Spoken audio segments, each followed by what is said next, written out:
दैनिक ऐक्य, medico social, लिखाण आणि वाचन जगदीश हिरेमठ. T20 क्रिकेटचा वर्ल्ड कप विजय आणि मियास्मामधला एक दिलासा. दिलासा तर आपल्याला माहिती आहे, मियास्मा म्हणजे काय ते हळूहळू कळेल. अखेर एकदाची T20 वर्ल्ड कपची फायनल झाली आणि दररोज संध्याकाळी 8 ते 11 टीव्हीवर चालणारा एक उत्सव संपला. भारतामध्ये एप्रिलमध्येच IPL सुरू झालं होतं, त्यामुळे 4 जूनला लोकसभेची इलेक्शन झाली. त्याच्यावर जात जात शेवटी जून एंडला ही क्रिकेटची पण वारी अमेरिकेमार्गे बार्बेडोसला जाऊन संपली. T20 हे क्रिकेटच नाही, तमाशा आहे. सगळं ठरलेलंच असतं. अंबानी सगळं ठरवतात. उद्योग नसलेले लोक हा अर्थहीन खेळ खेळतात वगैरे भुंकणी आपण ऐकत राहतो. पण क्रिकेटचा हत्ती चालतच राहतो. अशी एकही मॅच नाही जिथे गर्दी होत नाही, पैजा लागत नाहीत, मित्रमैत्रिणींच्या झुंडी टीव्ही समोर बसून आस्वाद घेत नाहीत, घराघरात फॅमिलीज एकत्र बसून कांदाभजी खात नाहीत. हे सगळं चालूच राहतं. हरल्यानंतर रडणारा, रागवणारा आणि जिंकल्याचा जल्लोष करणारा हा देश काही नाहीतर क्रिकेटमुळे एकत्र येतो. खरं तर सर्व मनोरंजनाच्या साधनाकडे वेस्ट ऑफ टाइम असं बघता येईल. पण आपण विसरतो की ऑलिम्पिक खेळामध्ये, फुटबॉल वर्ल्ड कपमध्ये करोडोंची उलाढाल होते. लाखो कुटुंब चालतात. एखादा खेळ आवडणं न आवडणं हा वैयक्तिक भाग झाला, पण इतर मनोरंजनाप्रमाणे हेही एक मनोरंजन आणि कदाचित तेवढंच अर्थहीन. अमेरिकेमध्ये सुपर बॉल म्हणून वर्षातनं एक फुटबॉल स्पर्धा असते. त्याला अमेरिकन माणूस सर्वात खेळातली मोठी स्पर्धा मानतो. T20 वर्ल्ड कपमध्ये सुपर बॉलच्या तिप्पट उलाढाल झाली. सुपर बॉलच्या स्टार्सचे सोशल मीडियावरचे चाहते असतात 750 लाख आणि विराट कोहलीचे चाहते 2250 लाख.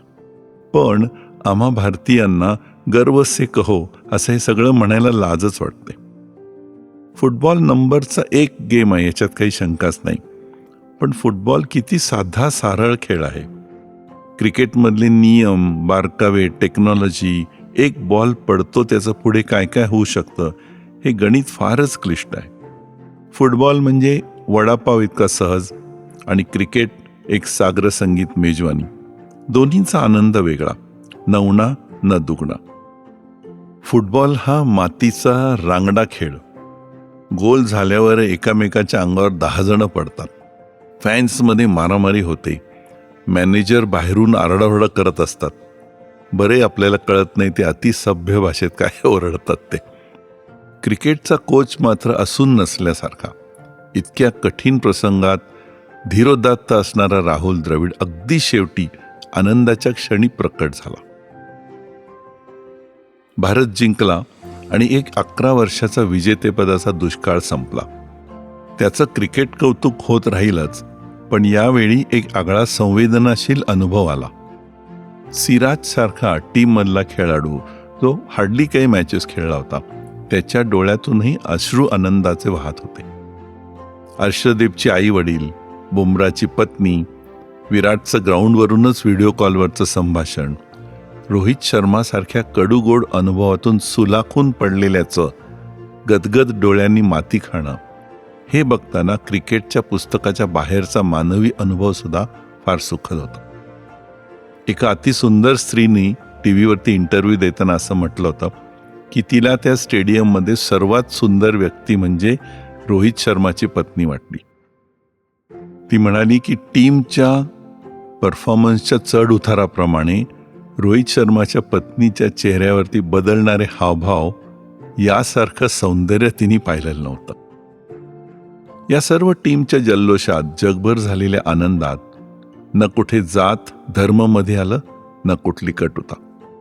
साश्रू नयनांनी भिजलेली साऊथ आफ्रिकन खेळाडू सुद्धा आपण एका बेहतर टीमशी हरलो अशा मनस्थितीत. कुठे हे 3-4 मंतरलेले दिवस, क्रिकेटच्या गप्पा, आनंददायी लहर, भारत हे फिलिंग आणि कुठे ते लोकसभेमध्ये चाललेले अखंड तांडव, गाली गलोच, एकमेकांचा द्वेष करू.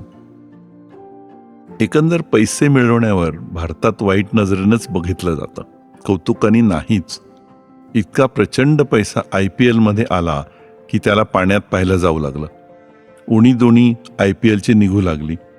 पण IPL मुळेच प्रचंड चुरस आली. छोट्या गावातल्या मुलांना सुद्धा क्रिकेट हे करिअर निवडण्याची आश्वासकता आली. कोट्यावधी इच्छुकांमधून पहिल्या 30-40 खेळाडूंमध्ये जाण्यासाठी वेगळी कुशलता आणावी लागली. वशिल्याने सिलेक्ट होणं जवळजवळ अशक्यच होऊन गेलं. सिलेक्ट होशील रे तू, पण मग आपल्या खेळातून बाप दाखवायला लागतो, नाहीतर श्राद्ध आहेच. भारतानं म्हणजे BCCIनं क्रिकेटला प्रचंड योगदान दिलंय. राजमान्यता, वैभव, USA सारख्या देशात प्रवेश, IPL सारखी सर्वसमावेशक स्पर्धा आणि जगात कुठेही मॅच असेल तरी ही निळी भारतीय हजेरी. याशिवाय सातत्याने सर्व थरांवर क्रिकेटच्या टीम्स तयार झाल्या. आज T20च्या 3 टीम्स भारतामध्ये तयार होऊ शकतात. या सर्व योगदानामुळे एकही मॅच न हरणारा भारतीय संघ विजयी झाला, त्याचं एक वेगळे समाधान वाटलं. मरीन ड्राईव्हवर लोटलेला आनंदी जनसमुदाय आपण पाहिला. भारत हरला की त्यापेक्षा कितीतरी मोठा फॅन वर्ग घरामध्ये झुरत बसलेला असतो. भारतात क्रिकेटपटू होणं फार अवघड असतं, कारण बॅटिंगला जाताना फक्त सूर्यकुमार बॅटिंगला जात नाही, त्याच्याबरोबर कोट्यावधी मनं, डोळे आणि प्राण बॅटिंगला जात असतात. सुनंदन लेले, हर्षा भोगले ही क्रिकेटमध्ये नाहून असणारी मंडळी, रोज क्रिकेटचा श्वास घेणारी मंडळी. या विजयानंतर अक्षरशः मोक्षप्राप्ती झाल्याच्या आनंदात वाटली. हर्षा भोगले त्याच्या नेहमीच्या अर्ध्या स्पीडनी बोलले, म्हणजे अगदी सतोरीत झाली. सुनंदनच्या बऱ्याच याची देही याची मोबाईल सेल्फीमध्ये विराट बरोबरचा मॅच नंतरचा ग्राउंडवरचा फोटो आपणच तिथे आहोत असा आनंद देऊन गेला. सोलापूरचे बालरोग तज्ज्ञ डॉक्टर अतुल आणि डॉक्टर आसावरी कुलकर्णी आणि त्यांच्या उच्च शिक्षित कुटुंबांनी त्यांच्या आर्शीनला लहानपणापासून क्रिकेटला अर्पित केलेलं आहे. भारताकडून अंडर-19 खेळणारा आर्शीन यावेळी लखनौच्या टीममध्ये होता. T20च्या भारताच्या या विजयामुळे पाणीपुरीवाला यशस्वी जयस्वाल, स्वीपर रिंकू सिंग याप्रमाणेच डॉक्टर कुटुंबातल्या या टॅलेंटला आपण योग्य मार्गावर असल्याचं धैर्य येईल. भारताच्या टीममध्ये येण्यासाठी अफलातून कॅच घेणाऱ्या सूर्यकुमारप्रमाणे, हुकमी विकेट घेणाऱ्या बुमराप्रमाणे, फायनलला आपल्या डोलीतली खास शस्त्र बाहेर काढणाऱ्या विराटप्रमाणे नुसतं कौशल्य नाही तर एक वेगळं मन तयार व्हावं लागतं, हे आता या तरुणांना कळलं असेल. रात्री 11 नंतर रस्ते भरून गेले होते. स्कूटर, गाडीवाली तमाम मध्यमवर्गीय तरुणाई जल्लोष करत होती. भारत हा एकच अजेंडा होता. अनोळखी लोक एकमेकांच्या गळ्यात पडत होते. असंच काहीतरी भारी हो आणि मध्यम वर्गाची उदासीनता मरगळ झटकली जाऊ. झुंडीच्या झुंडी मतदानासाठी बाहेर पडत.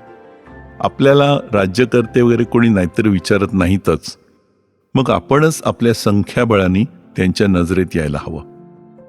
म्हटलं तर 4 वाईट गोष्टी पण बोलता येतील या उरुसाबद्दल, पण वाटतं या आनंदाच्या बबलमध्येच राहावं थोडं. जात, धर्म, संहार, कलह, बाचाबाची आपणच निवडून दिलेले प्रतिनिधी आपल्या माथी मारतच आहेत. मियास्मा हा एक शब्द आहे. एक प्रकारचं घुसमटवणारं ओंगळ वातावरण म्हणजेच मियास्मा. हे आपल्या अवतीभोवती घोंगावत असताना T20चा हा विजय तात्पुरता का होईना एक सुखद दिलासा आहे. त्यातच थोडे दिवस राहू म्हणतो.